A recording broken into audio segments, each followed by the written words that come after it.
kung street food ang pag-uusapan, gaya natin, hindi rin pahuhuli ang bansang India. Katunayan, madalas makita sa mga video sa social media ang iba't ibang mga pagkain nila na sa tabing kalsada rin ginagawa at niluluto.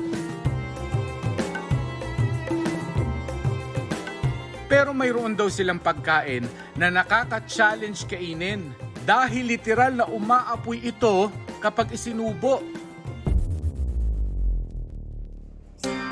Ito ang fire pan kung kanilang tawagin. Pero kung mapaso man sa init ng apoy, may pambalanse naman daw. Ang malamig na bersyon nito na kung tawagin, ice pan. Dito sa Gujarat, nakilala namin ang bagong kasal na sina Milan na isang Indian at si Elaine na tubong Pampanga. Nagpunta noon ng Pilipinas si Milan para mag-aral ng medicine. Halos 2 taon din ang kanyang panunuyo kay Elaine bago sila naging official couple noong 2018. Sa una, ayaw ko sa kanya kasi akala ko naglalaro lang siya. Akala ko hindi siya seryoso. Pero after 2 years na nagte-text siya sa akin, nagchat-chat, nakikipagkaibigan talaga siya and gusto niya talaga akong makilala. Ayun, binigyan ko siya ng chance and sobrang bait niya, sobrang maalaga, sobrang family-oriented. What I like about Elaine is she is very family-oriented and she is adjusting very well with our culture. And she was also not a kind of guy who will just abandon you on your hard time. So I think that's the thing that reason I pursue her. And also she is pretty.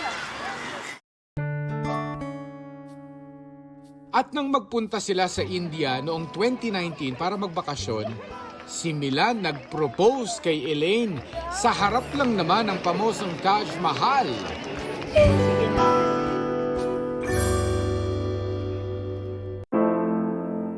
Bumalik si Elaine sa Pilipinas at nang magkaroon ng pandemya, naging LDR ang peg ng engaged couple na sina Milan at Elaine. Pero Nobyembre nung nakaraang taon, sa wakas, naaprubahan na ang Indian visa ni Elaine. At ang kanyang trip to India, trip to forever na pala. Noong Disyembre, dinaos ang kanilang pag-iisang dibdib sa isang Indian traditional ceremony.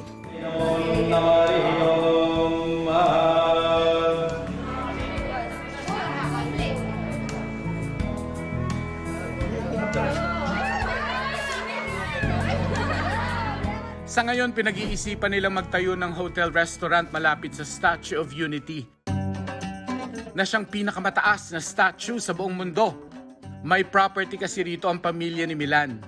Sa 2 months na pagstay ko dito sa India, masaya, sobrang dami kong natututunan and nag-a-adjust pa rin ako sa pananamit, sa mga pagkain.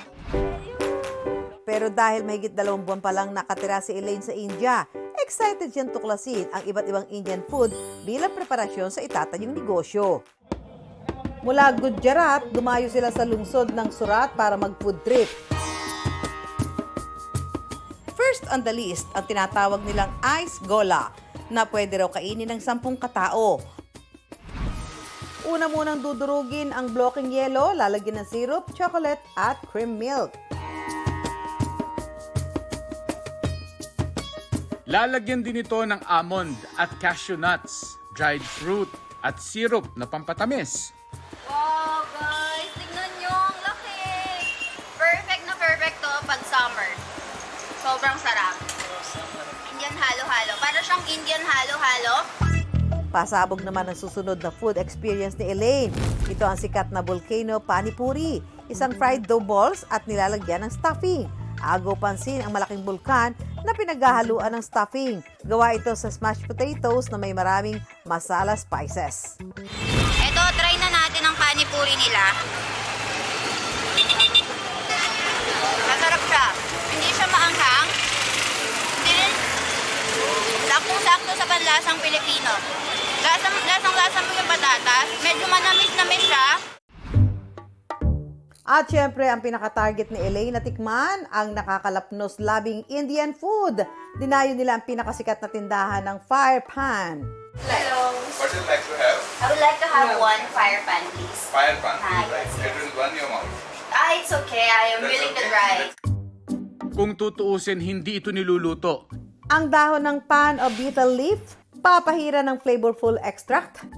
Lalagyan ng rose petal preserve, sweet cinnamon, coconut, powder na siyang magpapaapoy dito, chocolate, saka sisindihan. Tikman na natin itong fire pan.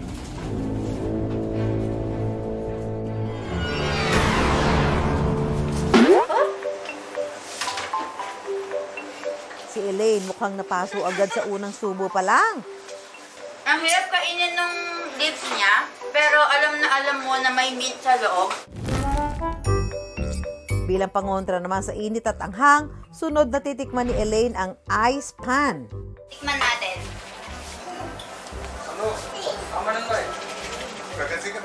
Malamig siya. Nakakasakit ng ulo. Minty din, katulad nung nung fire pan. Pero mas gusto ko to kasi hindi siya nakakapasok. Mas masarap. Ang pagkain ng dahon ng pan, parte na ng kultura ng mga Indian. Nakasanayan na nila itong nguyain bilang mouth freshener dahil sa peppery taste nito. Pero sa modernong panahon, ang pagkonsumo sa pan, nilagyan na rin nila ng kakaibang gimmick tulad ng paggamit ng apoy.